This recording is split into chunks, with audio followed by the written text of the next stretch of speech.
Good evening, and I have met so many of you today already between breakfast, lunch, and dinner. I was expecting to only see two familiar faces here, Jim and Tim Duffy, who is a dear friend for a long time, but I have so many new friends now, with Tom being at the top of the list at this point. So I first must thank all of you for the gracious welcome that I've been getting. And I would like to say that I did not expect this many people. So if you did not get one of the handouts, I'd like to tell you, if it's something you would be interested in receiving, just send me an email and I will make sure you get one. The one in particular about FEMA. One of the little-known organizations that looks for young hams to help out with FEMA organizations, I've compiled a list for you of the links that you can go to. Many of the young people are eager to get involved with emergency communications and helping FEMA out, and that might not be something you were aware of. So if that's a list you would be interested in, please, or any of the things we're speaking about that you weren't able to get a hold of, just contact me. I'll be more than happy to forward that to you. I would also like to make an announcement, since we're getting near the deadline for it. There is a contest that, through RCA, we are sponsoring, called the Young Ham Lends a Hand contest. This was a contest I started about 6 years ago. One of the basic tenets of amateur radio is service and volunteerism. Well, why not get young people involved with that? So all you need to do is, if you run across a youngster, 18 or below, 18 years or below, that's my demographic, who has demonstrated the spirit of volunteerism. And it does not have to require something with radio, as long as it's a licensed ham radio operator doing it.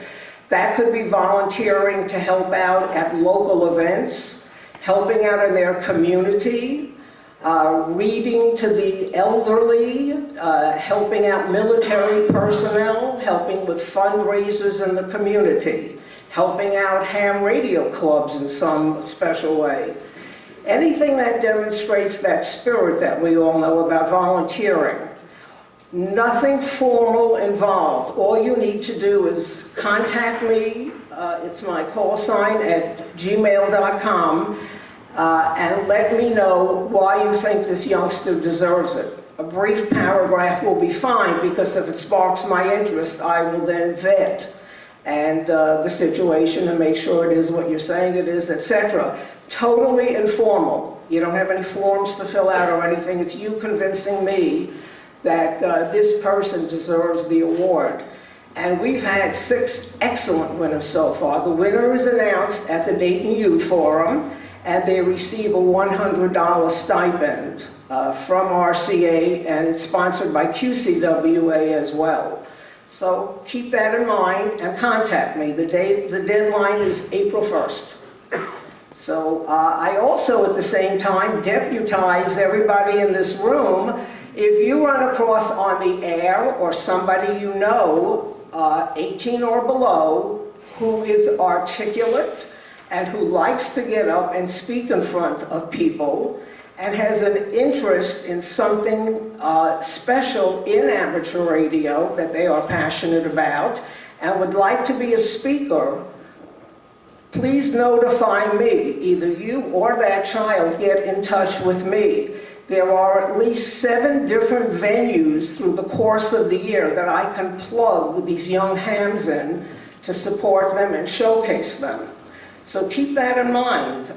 We all know these kids are out there, because I have a waiting list at this point every year for Dayton, for the Youth Forum, including one young man who's just got special permission from the Mexican embassy. If we validated he was coming to be one of my young presenters, they were sponsoring him to come to the Youth Forum. So these kids, there is now a waiting list to get in on some of these forums, and I'm totally booked up for Dayton in October of every year. So keep this in mind, because you are the people who recommend the kids that we then feature and highlight. So please do that. And again, if you want any of these handouts, just let me know. In addition, I want to tell you that there is a video on YouTube. It's professionally done by the producer of the Tim Allen Last Man Standing show, who's a ham radio friend of mine. He does the introduction, and for the 30th Dayton Youth Forum, we showed the video, Where Are They Now? During the Dayton Youth Forum, for the upcoming 32nd time, that's a lot of young people who have come through there, and many of them stay in touch with me for letters of recommendation, for colleges, for jobs, etc. And because they like to stay in touch, I like to think. So these are the kids that when they stayed in touch, we made a video that features 6 of them. They're all adults now, except for one, explaining why being featured at Dayton in particular, and at different forums that I do across the country, has influenced their choice of a technical school and their job careers as well. So if you ever need to convince somebody why it's so important, if they didn't already know, to support young people into amateur radio, this video will do it for you, I promise. I have the link, and once again, just contact me, I will send you the link, and it's something you can use, especially if you're persuading somebody to let you get entree into where you want to do a demo about amateur radio. Okay, so those are my announcements. And as well, if anything that I say, because I'm going to compile a lot of the different things that are being offered to you tonight to let you know what's available as a resource, so you don't have to reinvent the wheel on any of this. Because I speak at different venues, not only amateur radio, but teachers' conventions, different science conventions. I do a lot of things with the local IEEE in New York and in New Jersey. And because I speak at different venues, I compiled a PowerPoint that shows you all the different ways that perhaps I can be of assistance to you with support and just by brainstorming, if that's what you wish. If anything I show you here tickles you or inspires you in some way and you want to know more about it, because this is a compilation of a lot of different things, just contact me. It's totally informal. I feel like we all know each other right now. Just, of course, mention where you were here, and I'm happy to tell you. So anything you see that you want more information about, I am here to invite you. This is not that I'm just here to entertain you. I am here to offer, as a resource, RCA and my work with the young people in it. So that being said, here we go, okay? Okay, the main thing that I get asked wherever I go is about the part where I was involved with the actual teaching of it. Okay, I taught in a middle school in Staten Island, 6th, 7th, and 8th grade. A big school in New York City. I had 12 classes every term, and in each class there were up to 40 students, 40. The children did not elect to be in my program. It was mandatory. In 6th, 7th, or 8th grade, you were coming through Introduction to Amateur Radio. Now, it was not taught as a licensing class, because I had everybody at some point was coming through that program.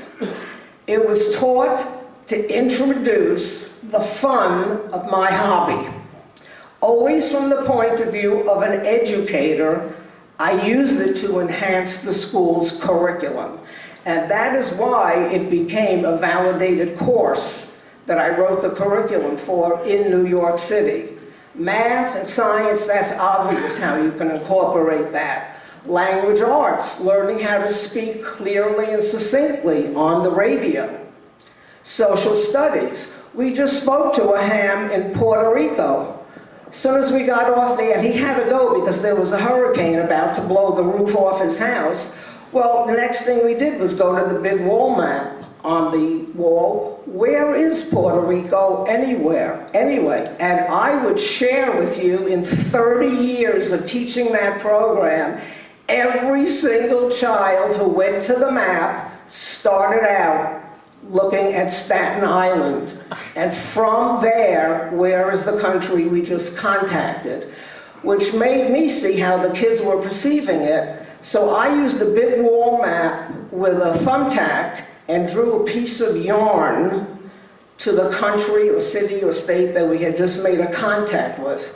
And at the end of the term, we took a picture of all the different places that we had made the contact with, and the kids were able to determine which parts of the day or the year we were able to make certain contacts and why, and that involved current events and a whole lot of other skills and information relative to why they're in school in the first place, to learn about all of these things. So it was not taught as a licensing class in any way. It was a privilege at the end of the term if you would come to me and I would agree to help you get your license. And I did that by passing those kids on to the local ham radio clubs. I had an arrangement with the local club in Staten Island because, again, I had everybody in every class. I had, by New York City regulations, in almost every class I had up to 5 special needs children. I had gifted children and everybody in between in each of the classes. So it had to have appeal for everybody. And I cannot think of a better topic than ham radio that could have that appeal if it's properly organized. And it was validated because we taught all areas of the school curriculum.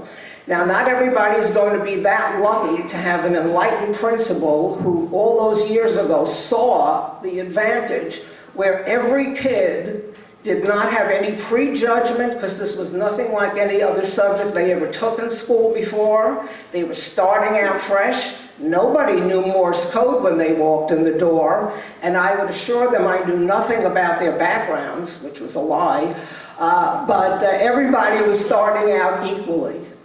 And everybody came along for the adventure, and that's what it really was. For 30 years, there was not a single day I did not love being there. And the kids loved the program as well.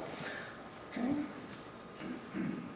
And that hearts, smarts, and sparkle was always my philosophy. Smarts, that's obvious in the program, all that the children will be learning. Hearts, the special thing that they felt so special because they were in a special program. And sparkle, that's the special things you can only do in a ham radio class, like speaking with people like astronauts or on board a space shuttle, and a whole list of things that most of us all know.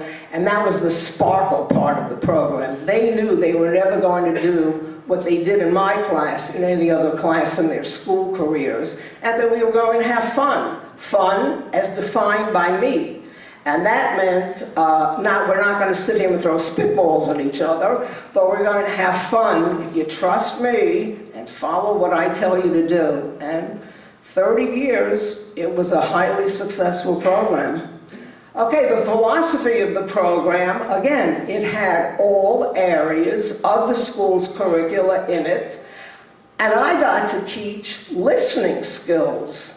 There's something that doesn't get taught nowadays, those little code keys that I had made. If I had a class of 40, I distributed 20 of them.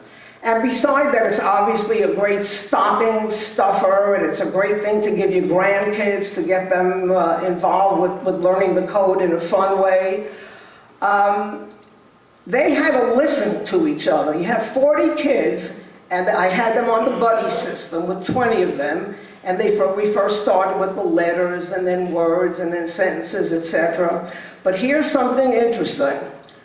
picture 20 keys going off. Obviously, I had to close the door of the room when we started doing something like that. But every year, somebody in each class at the beginning would say, wait a minute, all these keys are going off at the same time. I can't hear the person sitting next to me. And I would say, too bad, concentrate only on the sound that you are hearing from the person sitting next to you. And at the end of every term, somebody would say, remember when we couldn't do that? And I would always have parents at some point coming and saying, thank you for teaching listening and concentration skills. That simply does not get taught anyplace. And as a selling point in a school, that is a winner, because that's a skill that you're teaching. For many years, almost 10 years, Gordon West and I ran the CQ All Schools Net. And that led to all kinds of fabulous check-ins from the Pentagon, the UN, Johnson Space Center, and that led to visits to those sites and the kids getting, once again, to experience something other schoolmates never got a chance to experience. One parent came in and said, my child came home with the most ridiculous story the other day. They said they were speaking with an astronaut. I said, oh, really? And of course, it was all true. And it's wonderful because of that sparkle element of it. And of course, we did. Lucky for us, we got in contact with the All-Ham crew. And I am here to share with you, it's still a thrill for me, that I got to meet every member of that crew in person. Because whenever there's a youth forum and there's an astronaut that some organization is sponsoring, especially at Hamvention, they will insist on coming to the youth forum to speak with the kids. They are totally supportive of efforts with young people. I have yet to meet one who isn't. And they are gracious, and I always say, where else does an average school teacher or an average school student ever get a chance to speak with an astronaut, somebody who's been in space? And I could do a whole forum and speech about my contact with these different human beings. They're unlike anybody else. They really are. These are the true pioneers of our times. And incredible stories with every single one of them, and all good ones. Okay. Again, you can certainly tell, that top one is one of my favorites. We were at the radio one afternoon, and somebody got on, and I had a youngster sitting at the mic. And the kids are always leery at the beginning to get to the microphone. We're speaking mostly to adults. What will we say? I'm always right behind you, and I never run out of things to say, so don't worry, I'll always be right behind you. And of course, good teaching techniques, you better have the other 39 kids doing a job of some kind while you're in the back sitting at the radio with the student. Well, a person gets on, hello, my name is Jay, N5QWL. So I said to the young man, ask him where is he located?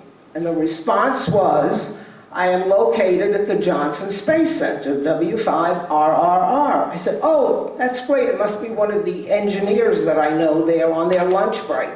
I said, ask the man, what does he do for a living? And the response came back, this is Jay Apt, N5QWL. I'm about to go up in space next week. Would you kids like to talk to me? And I said, give me that microphone. And at that point, he did a lesson for almost an hour and a half, sending kids to the board to design a spacesuit. What would you need if you were going to go into space? What would you like to have in a spacesuit? And it was a fantastic lesson with this one-size-fits-nobody type suit that they came up with. And boy, did that spark a fantastic reaction out of the next class coming into my room as well. And so at the end of it, I thanked him prolifically, and he said, no, thank you for the experience. We're going up in space next week, and I would like to invite you to come to the Kennedy Space Center to see the launch. Well, I don't know about you, but I don't get invitations like that every day. So I said, okay, the next flight out is in 3 hours, I'll be on it, and I was, and I did. And I went there and got to go up on the diving board at the WB2MGP facility, the weightless environmental training facility that they have at the pool, where they practice walking in zero gravity. So I got to see all of that good stuff.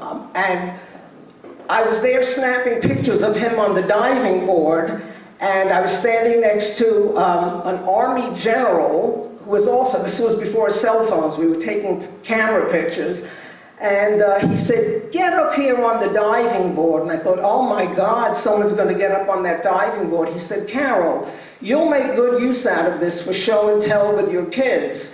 And I got up on the diving board, I threw the camera over to the general and said, just keep snapping. At which point he said to me, you're out of film. And so he was good enough, he said, we'll wait for the NASA photographer. And that's plastered all over the school lobby, which was, you know, just fabulous, fabulous fun. And these are all the different venues that we had. This is a college group in California where I had a forum with college students, always teaching soldering and building schools as part of the curriculum as well. And let me share with you, a few of you have said this to me today. The main thing is when you're getting involved, especially with kids, which is obviously what my passion is, it's fun. It's a hobby. You want to convince somebody to do or join something, have it as fun, a fun experience, a fun episode, a fun anything. That's the idea, is you're having a good time. This is not a calling, it's a hobby. And everybody wants to know what's in it for me. Well, here's what's in it for you. We're going to have a good time, we're going to have fun. Allow me to share with you, because the principal was always bringing visitors to come into the school, never knowing who we would be on the radio speaking with. Studies have shown, because every time the principal walked in, he was evaluating what was going on. Studies have shown that many children never raise their hand to respond to a question in their entire school careers, especially in a technology class. So I came up with something that I share with you called the 4-finger rule. I surreptitiously told the kids, we're going to pull this off on the principal. When he comes into the room and I ask you a question, doesn't matter if you know the answer or not, you are going to be raising your hand. And here's how.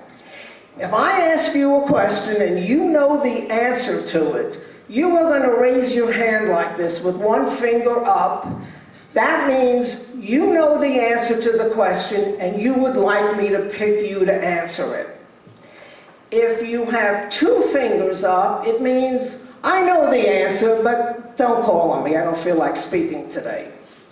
3 fingers up like this means I'm not quite sure, but if you want to call on me, it's okay. 4 fingers enthusiastically waved in my face means I have no idea what you are talking about. Well, it took the principal 2 years to catch on to that. But he and the visitors got to see kids being enthusiastic about responding, and all the kids loved the idea that they were participating in a program. So that was my famous 4-finger rule. Okay? Okay, scouting and ham radio. Many of you may not be aware there is now a Girl Scout patch for amateur radio. So that might be something you're interested in promoting. We do a lot of donations. When radios get donated to me, I have flipped a lot of them over into different Boy Scout troops across the country. And obvious, that's one great resource for you if you're looking to get involved with young people, is through the scouting program, both boy and girl. Okay, now, this is my organization. It was founded in 1909. You've got Tim Duffy, President Emeritus Fabuloso, in my opinion. It's the oldest wireless society, and a big part of what our mission is to encourage young people and be supportive of them in everything wireless.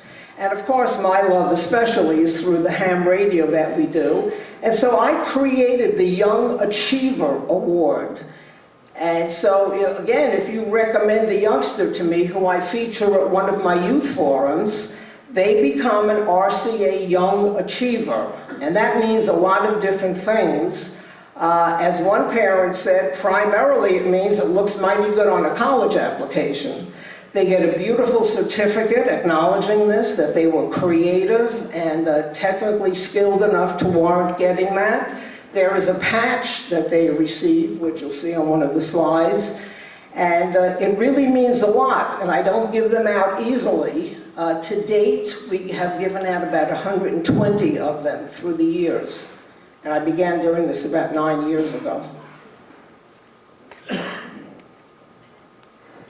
Okay, now one of the fabulous venues that I can plug a talented young speaker into is the RCA Technical Symposium. The networking alone makes it be an invaluable experience for them. We have a veritable who's who in the Radio Club of America, not the least of which I'll throw out a name of the inventor of cell phone technology. Of course, who I'm having a mental block against right now, Marty Cooper, who was on the board of directors. And it's a fabulous venue.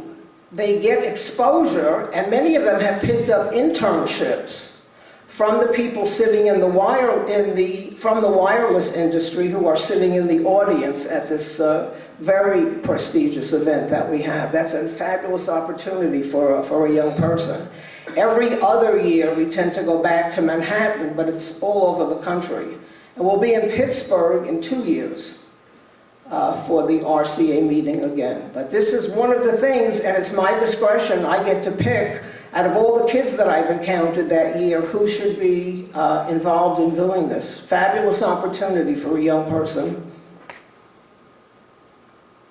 There's the patch, and when ICOM gives out the prizes to my young speakers at Dayton, they give them jackets that are personalized with their name and call sign. They give them each a radio, and they give them a backpack that's personalized, and then I send them the patches, and they hot glue it onto the backpack as well. It's like Christmas when the kids leave the youth forum at Dayton with the fabulous gifts that they get. Now, I put together, these are some of the young people, notice girls as well, of course, who have been at that Dayton Youth Forum and have attributed great career choices and school choices as a result of the connections that were made, which is something you normally don't think about with a young person. But believe me, there's been fabulous success stories by featuring these young people. Okay, Hamvention, of course, that's the granddaddy of them all the different conventions that I do. We do the 3-hour youth forum, at which time 8 to 10 young people, who I said have been selected as early as October. They're already locked in. And interestingly, role models count for a lot with young people, especially their peers. So sitting in the audience at Dayton, something new started a couple of years ago. As soon as the forum is over, a young person from the audience will come up to me and say, could you interview me for next year? And last year at Dayton, 3 of the young people I got this year approached me at the end of the youth forum. They see other kids getting up, explaining the aspect of radio that they're having fun with. course, it doesn't hurt that they see all the gifts that they're laden with at the end, but it becomes something that they all want to shoot for because they see people their own age who are talking about the fun that they have. And I am most proud to let you know something a little different this year at the Youth Forum. I have agreed to let a young ham, 14 years old, give his presentation. He's totally brilliant. He's a special needs student, and to me, special needs means all children are special as far as I'm concerned, and needs, we're all needy. So I don't buy into that whole thing, and I never did. But this person has a speech impediment. And I did think about it for a while, and I said, why not? If this young person wants to get up and speak and has a fabulous presentation, which it will be, he's involved with the Kids Museum, where he tutors other kids. If he's willing to get up, then you know what? That's part of what I love about amateur radio, the inclusiveness. And so that's going to be something a little special. I have a fabulous audience at Dayton that I have named the Love Audience. I'm going to say that 10% of that audience has been with me for the better part of 30 years. They keep coming to support the young people, and it's really quite an experience to see it when you're there. This will be the 32nd Youth Forum and Instructors Forum as well. I invite you, if you're considering starting a group with young people, or if you just want to get some really creative, different ideas of what you can recruit and get kids excited about, come to the Instructors Forum. That's on Fridays at the Dayton Hamvention.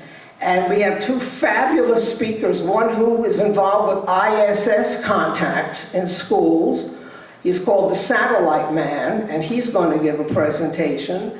And then I have Tamitha Scove, who's coming. That's the space weather lady. So all different, really fascinating things that kids really love to get involved with.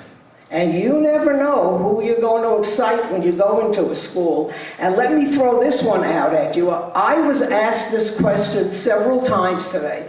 I want to go into the local school. I don't know quite how. Don't go in until you are totally prepared. You only got one shot at convincing an administrator to let you come in. Here are some ideas for you. Offer to come in to a PTA meeting one night. They're always looking for guest speakers. And then have all your ducks lined up, maybe with a fascinating video, maybe with the video that I just suggested you look up on YouTube. Have something really fun and exciting and educationally valid to show these people, and then do a little fancy demo for them about what ham radio is and why it would be so great, especially if the ladies and gentlemen at the PTA meeting work and study along with their children, and you all get licensed together. This is the first time that parents can study along with their children. And the children love the idea as well. And I always used to say to the kids in my class, when you go home to study what we learned today, make sure you involve a parent. Let your mom test you on Morse code. Let your dad help you with some of the radio phenomena. Study at home, I would say, like it's a secret, with the people who have the money at home. If your mom and dad get a ham radio license, you know you're going to be getting radio equipment. So the kids think they're pulling something off on the parents, and the parents for the first time know that this is something they can do with their own children.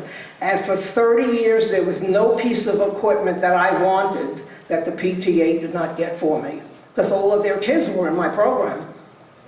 So PTA meeting is a good place to get the ball rolling. Parents are very influential with administrators. And when you go to the administrator, The bottom line, unlike a business, isn't to make money. It's to have happy, eager, well-educated students. And you will be telling him why this will happen with the radio program. Offer to go into the school during lunchtime. Set up your radio. Have contacts ready outside the school to speak. You will have a line going outside of the school of kids who want to get on that microphone to say a couple of words to somebody. And then stagger your people along the line to say, you can't be silly now when you get to the microphone. We expect you to act a certain way, but you're going to get to talk to somebody, and it could be from any place, could be from anywhere, depending on what kind of equipment you bring in, of course, but certainly have people standing by. Once the kids get excited about it, the next step is, how would you like to have a program like this in your school? Because the principal will already have seen the excitement that it generated with the kids. And you need to do prep work before you do any of these things. So again, come and brainstorm with me. There's no objection that a principal is going to come up with that I don't have an answer for. Oh, how will we pay for the equipment? Oh, who will teach this? I mean, it's the same objections every time. And there are answers for every one of them. Plus, if I know you are doing it and you contact me, I will send you plenty of documentation. Some of it was out there about the 31st Dayton Hamvention. There's plenty of articles and documentation I can send to you that you will plot down right in front of the principal and say, here's why this works all across the country, and on whatever level you have it. Not everybody will be as lucky as I was to do it full-time. That was it, 12 classes as part of the school's curriculum.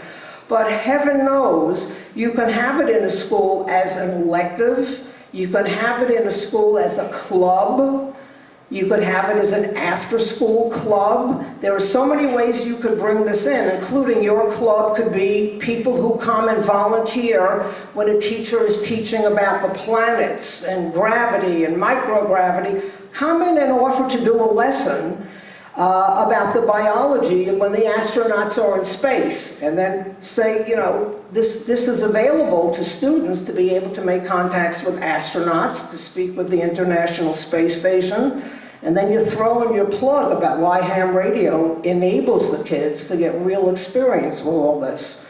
So there's so many ways to entree to get in if you go there armed with what the administrator wants to be hearing from you. What's in it for him is what he's thinking while you're saying, oh, we have this great hobby we'd like. No, he's not interested in how many new licensees you're going to grind out. He wants to know, what will this do for my school? And importantly, what is this going to do to benefit my students? And there's a gazillion positive responses to that. So don't reinvent the wheel. Call me and I'll send you what I think you would need to present to a supervisor. Okay. Oh, and we have the youth booth at Dayton. That gets set up sometimes when we're able to, right next to the RCA booth. After my 8 young presenters get through describing whatever their presentation was, many people in the audience want to get a hold of them and speak with them and talk to them up close with their inventions or their programs or something creative they came up with. So we have the youth booth where the kids come afterwards, and anybody who would like to come and speak with them can get to meet with them actually in person. That's what a typical youth forum audience looks like, and heaven knows, one of the most fabulous things we did was, this young man at the top, Tom Jose, came from India and wowed the audience at age 14 with a resume longer than all of ours put together for the emergency communications work that he does in India.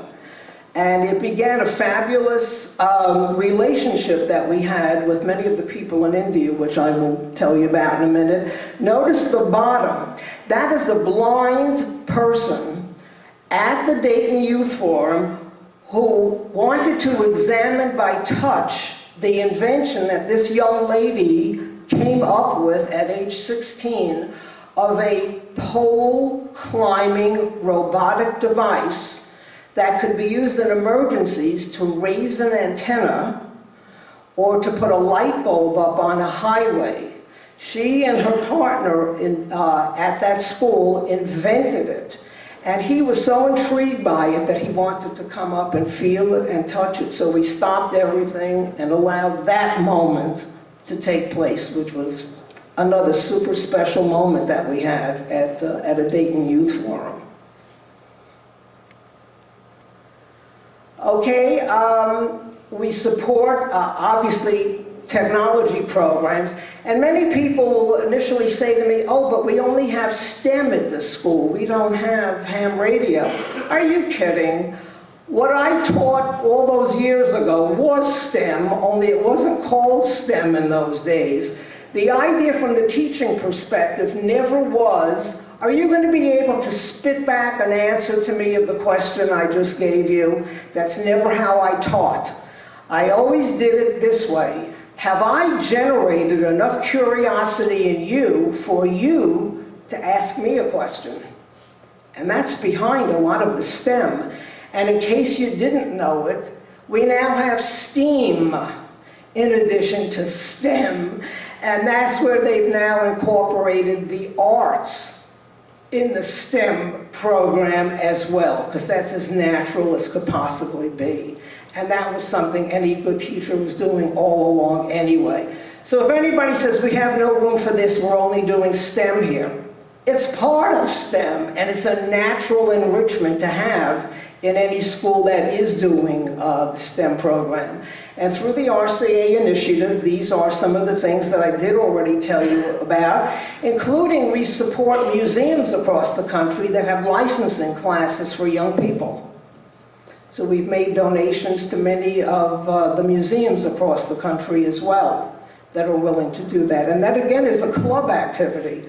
Go into a local museum and volunteer that your members will come in and teach, well, if you're listening to me, young people, but of course it could be for anybody, offer it in a museum.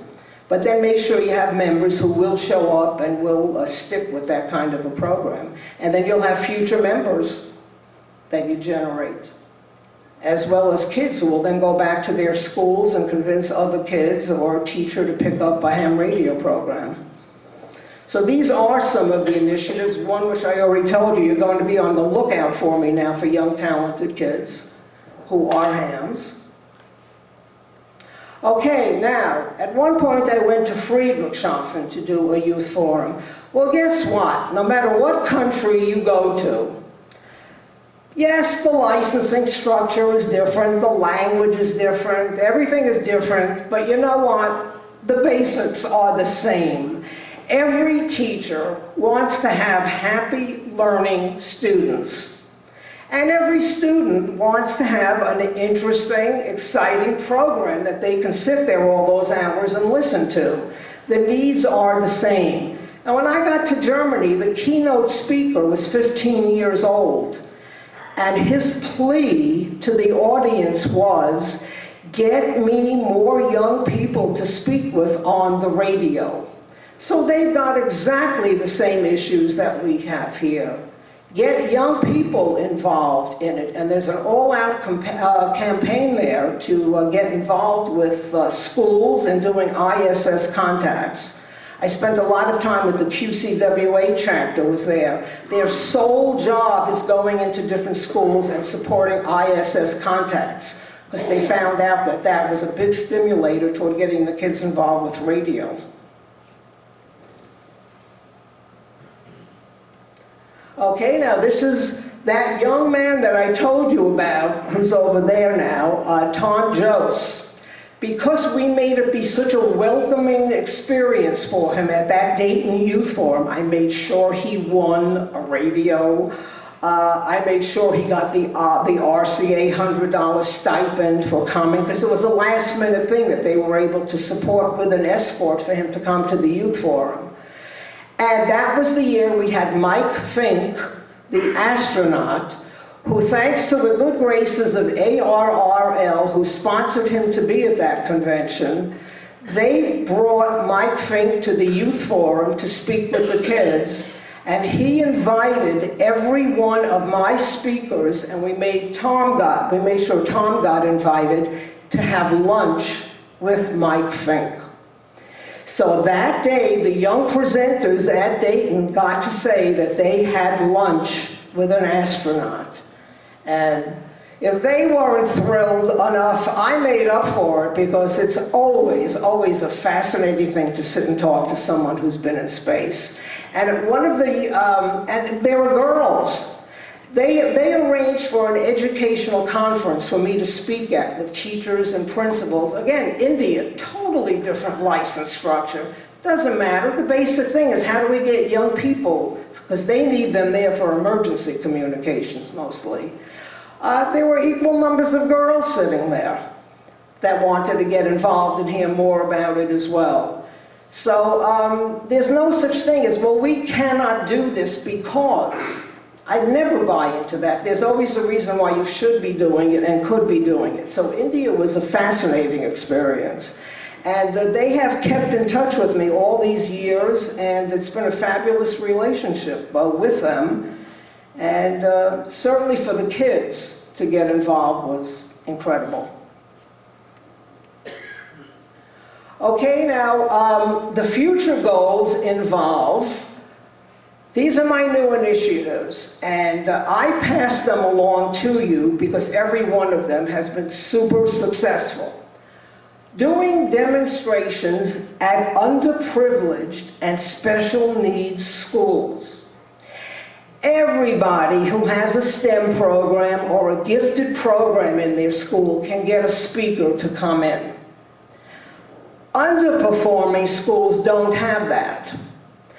Go into an underperforming school where probably the kids do not have role models. Why don't you become one? These are kids who will never get exposed probably to ham radio. We cannot sit here and wait for some young person to find us so we could talk about our wonderful hobby. You need to outreach and get out there and expose people to what this is all about. To me, a school is still the #1 best place to do it. You've got a captive audience. Okay? Underprivileged and special needs schools. I could stand here all night telling you the success stories that have come out of my visits to these kinds of schools. And when I leave, because it's not always in my home territory, I always know before I go, what's the local club that if this group is receptive to what I'm selling here, that I can then get the local club involved with one of these schools to follow up on whatever level they want to do it. And there's a special needs school in New Jersey that just brings them in to talk to the kids about speaking on the radio, etc. While I was doing a demo there, one of the kids downloaded the FCC rules book and regulation. He was ready to go. So you never know who's going to be tickled or excited by something that you present. I've done presentations to autistic classes, and perhaps nobody got licensed from that class, but you know what? One of the kids who never speaks, this is my favorite teaching story out of all the years. He didn't speak not because he couldn't, but rather he just chose not to. So I did a lesson, I showed them bits and pieces of a video about space and why it's fun, and the astronauts playing and having food fights in zero gravity, and I did it in bits and pieces because it was a special class that had a short attention span. That's okay. At the end of it, the teacher the next week contacted me and said, I am sharing with you that Andrew, who never speaks, said, I want to be an astronaut. Andrew's mother contacted me and told me it was a life-altering experience that this kid is now talking. He's only talking about space and astronauts, but guess what? He's talking. Something he saw on that video and something that was told to him that kids can talk to astronauts triggered off whatever it was that he's speaking about. Well, the next week, I met with Steve Nagel, who was a retired astronaut when I was in Missouri doing a youth forum, and he agreed, since he lives locally, to come and be part of the youth forum. So I told him the story about Andrew and how he's speaking now about astronauts. He took out a picture of himself, Steve Nagel, and autographed it to Andrew. Study hard, and I know you will be an astronaut someday. Boy, I just give myself a chill every time I tell that story. And I sent that to Andrew, and he became a hero in his class. And it truly was a life-altering experience for a young person. Don't deprive yourself of getting these kinds of experience. It'll be life-altering for you as well, I promise you. It's what motivates me in retirement, all these different kinds of stories of how you influence a young person's life. And it doesn't have anything to do with learning Ohm's law. It's the humanity part of what all of us are involved with that really needs to be explained to people, that this is what we're all about. We also, the interchange of students from different countries is something we're working on, and bringing the world of ham radio, of course, to the clubs and to the next generation. Now, I always end off with this quote. Pre-9/11 days, before the world became, shall we say, a little bit more crazy, I had a 6th grade student, and again, this is pre-9/11. I threw out to the class, because I saw the value that you can't even define in a classroom that uses ham radio correctly. I once said to them, what do you think this means when I get you on the radio talking to people in different states, different regions of the country, people of all different ages? We talk to people in different countries, get to talk to people in space. I said, what do you think why is that like a good thing that we're doing all of this? And a 6th grader said to me, you know what, if we're all on the radio speaking with each other, maybe we won't be fighting. Whoa, that one stopped me in my track, and this is like 20 years later, I still use that. Out of the mouths of babes, communicating with other human beings on this planet. And that's really just one of the gazillion benefits that the kids coming through that program come back and share with me that they loved about the program. Not once did anybody thank me for teaching them Ohm's law. But it's the stuff that they learned in that classroom that goes way beyond just basic radio phenomena. So if I have shown you anything here that tickles or excites you, or you say, ooh, maybe I want to do something like that, your club can get involved, that you already have. I'm going to tell you fantastic club members here. I go to a lot of clubs. This one is special. It really is. I can tell by the enthusiasm, I can tell by the questions and the conversations I've had all day. Don't waste the opportunity to share all this with the next generation.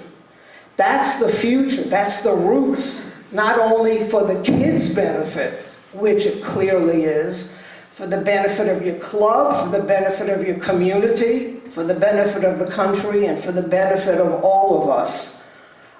There's nothing but good things that can be promoted through this. So I hope I have inspired you. There's nothing you're going to come up with that we don't have a way to maybe help you navigate and get in on whatever level you're comfortable starting out with.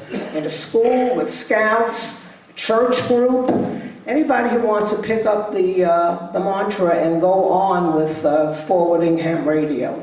So I thank you. You are a fabulous audience. And again, if you want any more information, such as the link to that video, or the FEMA list, or any other question that popped into your head, except for what is the meaning of life, please, I get enough of those, be sure to contact me, WB2 Mighty Good Professor, MGP, @gmail.com. And it's been my pleasure to be here to speak with you tonight. Thank you.